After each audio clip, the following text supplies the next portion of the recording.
Maynila tayo nakakakita ng mga moderno at makabagong lugar, mapamall, tirahan at iba pang mga pasyalan. Pero sa isang syudad sa Mindanao, ang nakikipagsabayan sa pag-level up ng pamumuhay. May mga sasakyan na dekuryente na halos lahat. Mayroon ding modernong mga poste na walang kable kang makikita, hindi tulad dito sa Metro Manila. Pero may kuryente, nasaan ang kable?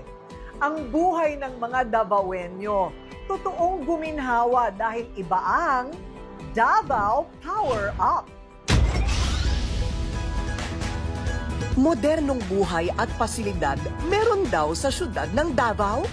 Malinis at maayos na mga infrastruktura, mga sasakyang di kuryente, at mabilis na transaksyon gamit ang mobile application. Ang maunlad at high-tech na modern lifestyle na yan, sa Davao daw matatagpo.